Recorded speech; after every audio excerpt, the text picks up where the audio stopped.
After watching this video, you should be able to distinguish the two major types of sex hormones and their effects. You should also be able to understand the difference between organizing and activating effects of hormones and be able to list a couple of different organizing effects that we're going to discuss. So now we're going to talk about organizing versus activating effects. And I'm going to introduce the difference to you in this video, but mainly what we've been talking about thus far are organizing effects. And so we're going to finish up in this video talking about a few more organizing effects, but I do want to introduce the distinction between these two in this video. And then we'll come back in another video and discuss some specific activating effects. So if you think about it, what have we been talking about thus far? What types of effects have the hormones been causing? They've been talking about the development of male and female anatomy. So we talked about in early prenatal development that we have these changes in internal reproductive organs that's caused by the presence of testosterone, and if it's absent, female is the default. We also briefly just talked about some alterations in the brain that the hormones may causing certain areas to be larger in males versus females, or vice versa. And we'll come back and talk about another specific brain region in a minute. We also talked about those secondary sexual characteristics. So all of these types of changes, how would you describe them? Are they long-lasting or are they short-term? They're long-lasting structural effects. So again, organizing effects, they're determining that male and female anatomy, and they're long-lasting structural effects. And they occur in what's called a sensitive period. So let's talk a little bit about what that sensitive period is. So a sensitive period is a time in a human life when we're more sensitive to a particular stimuli. And so these are different than critical periods that we see in animals. So if we think back to the beginning of the semester, does anyone recognize this bird, what kind of bird it is? It's a zebrafinch. And so if we remember, we use this as an example when we talk about those biological explanations, and mentioned how a zebrafinch has to hear that adult male song in a specific period in order to ever produce that adult male song. If they hear it a couple of days before, but don't hear it during that period, they'll never produce that adult male song. If they hear it after, but they didn't hear it during that critical period, they'll never produce that adult male bird song. Now, humans, thankfully, we don't have such rigid borders. We're much more flexible in that time period. And so when we're talking about organizing effects of hormones, there are early periods when the hormones have long-lasting effects.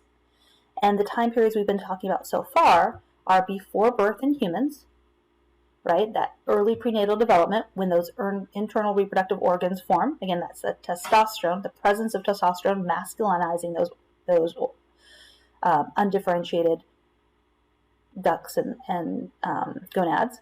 And then again at puberty, when again males and females have those secondary sexual characteristics that develop. And in particular, genital formation before birth is very early on, before the 3rd and 4th month of pregnancy. And so that's why people with the development of and technology of ultrasounds now sometimes know, like by week 12 or 13, what the gender of their baby is going to be. So here's a summary of what we already discussed about in terms of organizing effects. This was all on that previous slide. And now I just want to compare it and contrast it to activating effects. So we'll come back and we talked about here the development of male and female anatomy. That was our example of organizing effects. And we'll come back and fill this in for activating effects later on in another video. But I want to compare it. So here, organizing effects, they're long-lasting. They're structural effects. Activating effects we're going to see are temporary. They temporarily activate a particular response. And here we said that organizing effects occur in sensitive periods, whereas activating effects, they can occur any time of life. The examples we're going to talk about are going to be post-puberty for the most part, but just keep in mind there are other activating effects that can occur in other times of life. So, just to make sure we're still all understanding the basics here, I want to ask this question again. So, which steroid hormone is responsible for the male and female external genitalia? testosterone, and it's the presence or the absence of it. So estradiol doesn't determine whether an individual looks female or male. It is the absence of testosterone that leads to female-looking genitalia. So estradiol and estrogens, they modify other various aspects of the brain development and some other internal reproductive organs or sexual organs, but we're not going to have the time to go into that in class. So for this class, just remember that female is the default, and the presence of testosterone is going to masculinize those reproductive organs. So earlier we mentioned that certain areas of the brain are different in males and females, but we didn't talk specifically about how that happens. So remember we said one way that sex hormone is going to have an effect is by binding receptors early in life. And so what happens is when they go into the cells and they bind receptors on those cells, they can produce differences in the brain. So one type of difference they can produce is anatomical. And one area of the brain that we know for sure is larger in males is the sexually dimorphic nucleus. And so this sexually dimorphic nucleus is in the anterior hypothalamus. So again, we're still in that hypothalamus. And again, I already said that it is larger in males. And it is thought to contribute to the control of male sexual behavior. So this diagram here is in a rat brain, and a lot of the studies have been done in rats, but it just kind of is there to show you how much bigger that sexually dimorphic nucleus actually is. So here at birth, this is a female, they have no testosterone, then they have estrogen, and this is what their sexually dimorphic nucleus looks like. In a male, they have testosterone prenatally and perinatally. Then they have testosterone after puberty, and you can see here that they're sexually dimorphic nuclei. These are the sexually dimorphic nuclei. It's bilateral, the same on each side. It's larger in males than it is in females. So again, as I said, a lot of this research is done in rats, but it appears to be applicable to humans as well. So in addition to these anatomic, sex hormones also produce physiological effects. And one of those we see in the female hypothalamus is a cyclical pattern of hormone release. So that happens, the estrogens cause changes in our hypothalamus that cause females to generate a cyclical pattern of hormone release that we don't see in the male hypothalamus. And so that is a long-term change in the brain, so it's an organizing effect. And later we'll talk about how the menstrual cycle can be an activating effect because it's only happening for a short period of time. So just to finish up this video, we're going to have a little discussion about what causes boys to play with cars and balls and girls to play with dolls and tea sets. So for most of you, socialization probably popped right in your head. Society, the environment, because we put girls in pink, we put boys in blue right from the start.